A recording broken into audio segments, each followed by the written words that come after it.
नमस्कार। एकता शान्ति र संस्कारको सम्वाहको कालिका एचडीमा तपाईलाई स्वागत छ।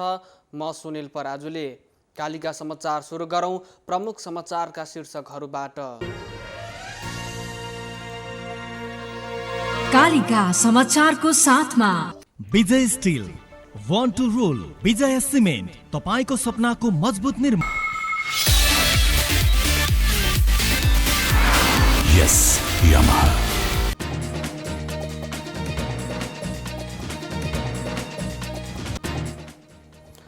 नेपालमा कोरोना संक्रमितको संख्या 17,000 नाग्यो। 10,328 जना उपचारपछि घर फिर्ता।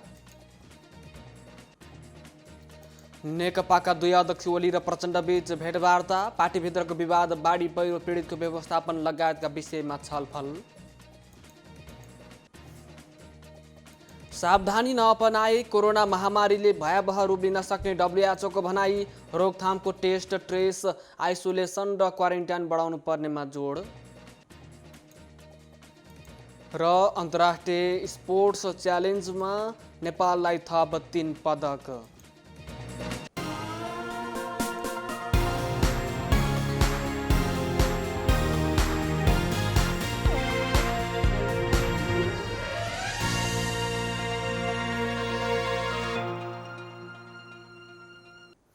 कालिका समाचार सुरु गरौं राष्ट्रिय समाचारबाट। नेपालमा कोरोना संक्रमितको संख्या 17,000 नागेको छ। स्वास्थ्य तथा जनसङ्ख्या मन्त्रालयका अनुसार मंगलबार 116 जना थपिएसँगै नेपालमा संक्रमितको संख्या 16,061 पुगेको छ। मन्त्रालयका प्रवक्ता डाक्टर जागेश्वर गौतमका अनुसार अहिले विभिन्न अस्पतालका आइसोलेसनमा 6,695 जना संक्रमित उपचाररत रहेका छन्। मंगलबार 34 जना डिस्चार्ज भएसँगै नेपालमा डिस्चार्ज हुनेको संख्या 10,328 पुगेको छ। यस्तै 4,361 जनाको पीसीआर विधिबाट परीक्षण भएको छ। आजसम्म 2,93,739 जनाको पीसीआर परीक्षण भएको छ। देशभरिका विभिन्न क्वारेन्टाइनहरूमा 24,716 जना रहेका छन्। नेपालमा कोरोनाबाट 38 जनाको मृत्यु भएको छ।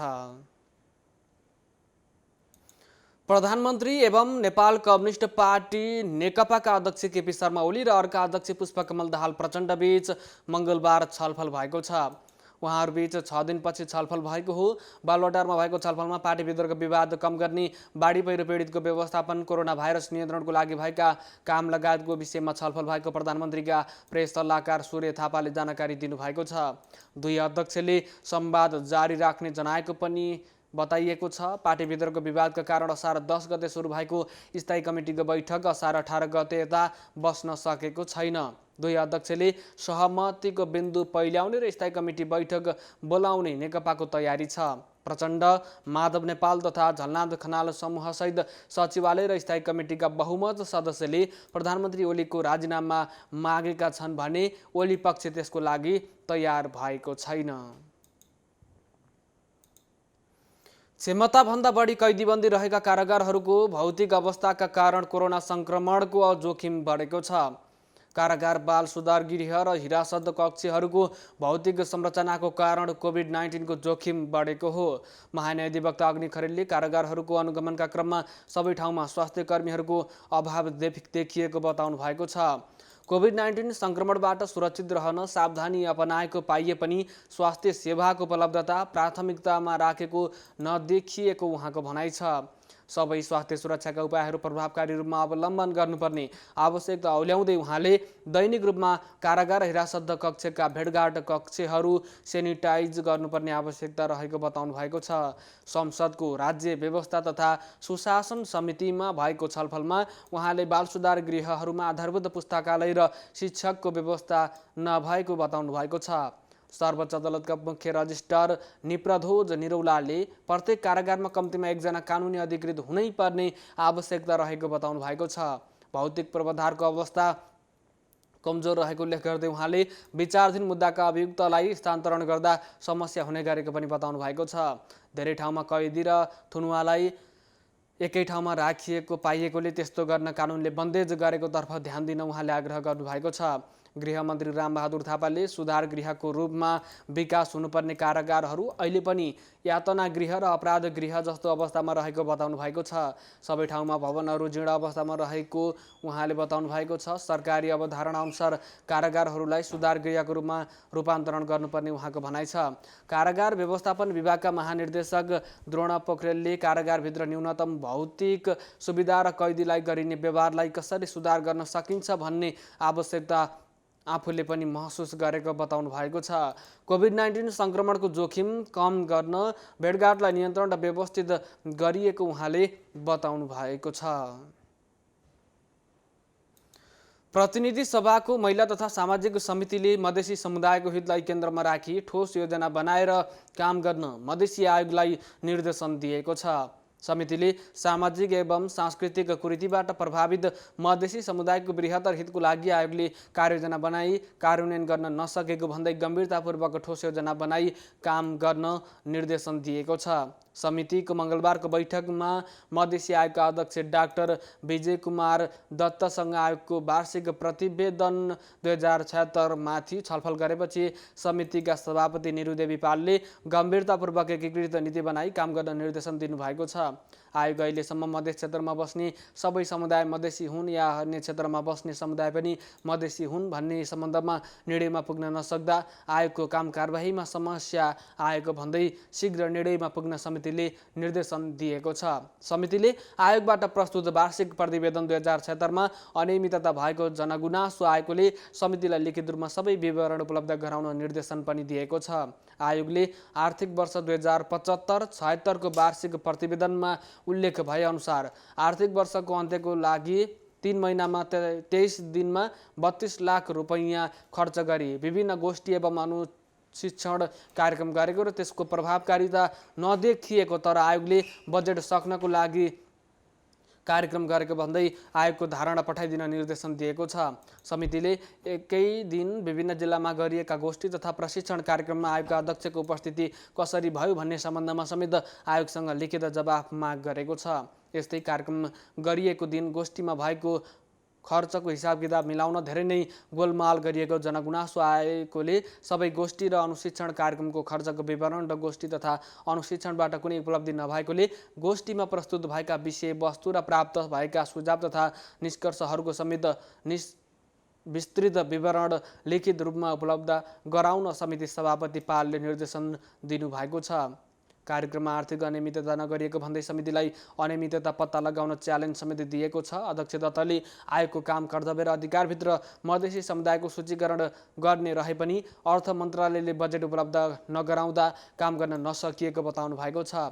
उहाँले अर्थ मन्त्रालयले पैसा नदिए पनि आयोगले कसरी काम गर्न सक्छ भन्दै समितिलाई प्रश्न समेत गर्नुभएको छ। बैठकमा सांसदहरूले आयोग स्थापना भएपछि अहिलेसम्म आफ्नो कार्यनीति बनाउन नसक्नुले आयोगको औचित्यमाथि नै छलफल गर्नुपर्ने बेला आएको बताएका छन्। उनीहरूले आयोगले गोष्ठी र अनुशिक्षण कार्यक्रम गरी बजेट सिद्ध्याउने तर कुनै प्रगति नदेखाउने भएकोले प्रभावकारी रूपमा काम गर्न निर्देशन दिनुपर्ने बताएका थिए। रुकुम सोती घटना छानबिन संसदीय विशेष समितिले घटनाको प्रतिवेदन सभामुखलाई बुझाएको छ। गत जेठ 10 गते रुकुम पश्चिमको चौरजहारी सोती घटनाका सन्दर्भमा अध्ययन गर्न गठित समितिले आज सभामुख अग्निप्रसाद सापकोटालाई प्रतिवेदन बुझाएको छ। प्रतिवेदन बुझ्दै सभामुख सापकोटाले प्रतिवेदन अध्ययन गरी छिट्टै कार्यान्वयनमा लैजाने प्रतिबद्धता व्यक्त गर्नुभएको छ। दूरगामी महत्त्वको घटना भएकोले छिट्टै अध्ययन गरी कार्यान्वयनमा लैजाने कुराको हेक्का आफूले राखेको उहाँको भनाइ छ। प्रतिनिधि सभा बैठकबाट जेठ 26 गते समिति गठन भएको थियो। समितिले जेठ 30 गतेबाट काम सुरु गरेको थियो। घटनाको यथार्थ अध्ययन तथा अनुगमन गरी प्रतिवेदन पेश गर्न देवेन्द्र पौडेलको संयोजकत्वमा 9 सदस्यीय संसदीय विशेष समिति गठन भएको थियो। प्रत्येक नाई श्रमिकलाई लकडाउन अवधिभर प्रति महिना 25,000 का दरले रकम उपलब्ध गराउनुपर्ने मागसहित व्यवसायीहरू आन्दोलित भएका छन्। लकडाउनका कारण व्यापार व्यवसाय बन्द गर्नु परेकोले लकडाउन अवधिको प्रति महिना 25,000 दरले रकम दिनुपर्ने माग व्यवसायीहरूले राखेका छन्। नेपाल नाई ट्रेड युनियनले मङ्गलबार माइती घरमा आफ्नो समस्या समाधान गर्न सरकारको ध्यान आकर्षण गराउँदै प्रदर्शन गरेको छ। तत्काल सम्पूर्ण श्रमिकहरूलाई राहतको व्यवस्था गर्नुपर्ने, लकडाउन अवधिको बैंक ब्याज मिनाहा गर्नुपर्ने र सफल तथा कोठा भाडा पूर्ण रूपमा मिनाहा गर्नुपर्ने माग राख्दै प्रदर्शन गरिएको छ। ट्रेड युनियनका अध्यक्ष गजेन्द्र ठाकुरले तत्काल सैलुन र पार्लर खोल्न दिनुपर्ने, लकडाउन अवधिमा प्रति महिना 25,000 दरले दिनुपर्ने, निःशुल्क देशभरिका श्रमिकहरूलाई PPE सेट उपलब्ध गराउनुपर्ने र 50 लाख बराबरको जीवन बिमाको व्यवस्था गर्नुपर्ने बताउनु भएको छ। सरकारले लकडाउनको समय बढाउँदै लगेपछि घर जान पनि नपाएको र व्यवसाय समेत सञ्चालन गर्न नसक्दा समस्या भएको उहाँले बताउनु भएको छ। समाचारमा पुनः स्वागत छ। अब स्थानीय समाचार। सरकारले दिँदै आएको सामाजिक सुरक्षा भत्ताको विषयलाई लिएर भारतीय भूपू सैनिकले विरोध गरेका छन्। सरकारले असार 18 गते विदेशबाट पेन्सन निस्केका व्यक्तिलाई सामाजिक सुरक्षा भत्ता नदिने भनेपछि चितवनका भारतीय भूपू सैनिकहरूले विरोध गरेका हुन्। आज चितवन जिल्ला भूपू सैनिक कल्याणकारी क्लबले नेपाल सरकारले यसअघि दिँदै आएको सामाजिक सुरक्षा भत्ता दिन माग गर्दै जिल्ला प्रशासन कार्यालयमा ज्ञापन पत्र समेत बुझाएका छन्।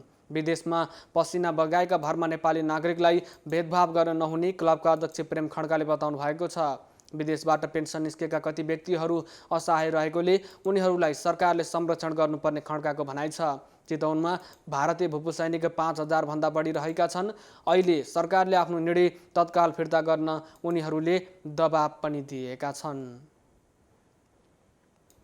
कालिका समाचारमा अब अर्थ समाचार।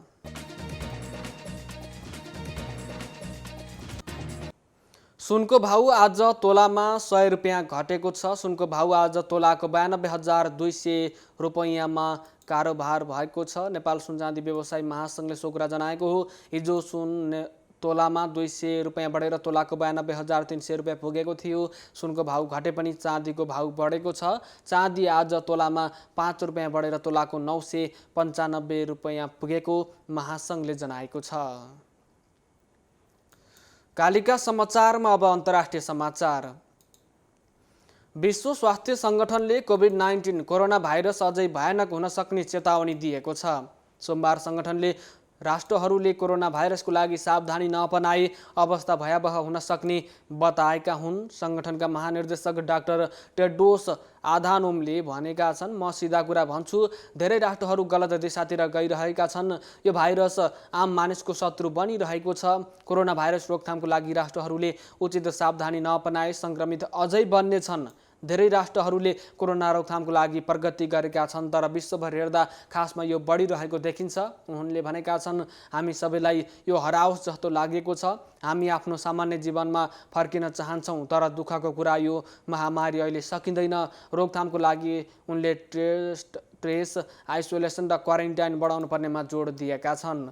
विश्वभरको तथ्याङ्क हेर्दा कोरोना महामारीका कारण अमेरिका र ब्राजिल सबैभन्दा बढी प्रभावित देश बन्न पुगेका छन्। कालिका समाचारमा अब खेल समाचार। नेप्लिज तेक्वान्दो एकाडेमी NTA का खेलाडीले प्रथम मलेसियन ओपन अन्तर्राष्ट्रिय स्पोर्ट्स च्यालेन्जमा थप 2 रजत र 1 काँस्य जितेका छन्। प्रतियोगिताको अन्तिम दिन आइतबार पुम्सेतर्फ 18-39 वर्षको पुरुषमा पुष्प प्रसाद गौतम र महिलामा चन्दु साईले रजत जितेका छन्। महिला 15-17 वर्षमा अस्मिता नगरकोटीले काँस्य जितेकी छन्। यो सहित प्रतियोगितामा NTA का खेलाडीले 1 स्वर्ण 4 रजत र 3 काँस्य जितेका NTA का अध्यक्ष समेत रहनुभएका अन्तर्राष्ट्रिय निर्णायक अशोक खड्काको भनाइ छ। यसअघि मधु सापकोटाले 40 वर्षमाथि स्वर्ण तथा प्रगति कुइकेलले 13-14 वर्ष र आयुष बोहराले 15-17 वर्षमा रजत जितेका थिए। 10-12 वर्षमा भिजन तमाङ र अन्डर 9 मा प्रवीण श्रेष्ठले काँस्य हात पारेका थिए। प्रतियोगितामा अध्यक्ष खड्काले निर्णायकको भूमिका निर्वाह गर्नुभएको थियो। एकता, शान्ति र संस्कारको संवाहक कालिका एचडीमा प्रसारित कालिका समाचारको अन्त्यमा प्रमुख समाचारका शीर्षकहरू पुनः एकपटक। कालिका समाचारको साथमा Vijay steel, one two role, विजय सिमेन्ट, तपाईको सपनाको मजबुत निर्माण। Yes, Yamaha.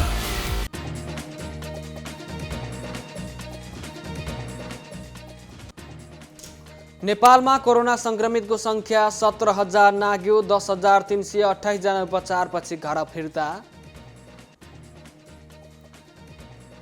नेकपाका दुई अध्यक्ष ओली र प्रचण्डबीच भेटवार्ता। पार्टीभित्रको विवाद, बाढी पहिरो पीडितको व्यवस्थापन लगायतका विषयमा छलफल।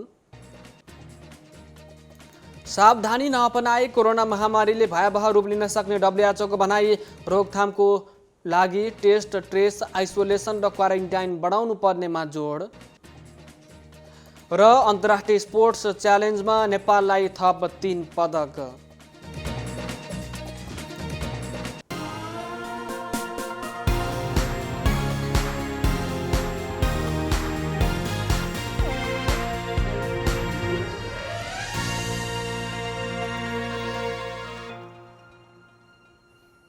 एकता, शान्ति र संस्कारको संवाहक कालिका एचडीमा प्रसारित कालिका समाचार अहिलेको लागि यति नै। हेर्दै गर्नुहोला कालिका एचडी। म सुनिल पराजुली बिदा हुन्छु। नमस्कार।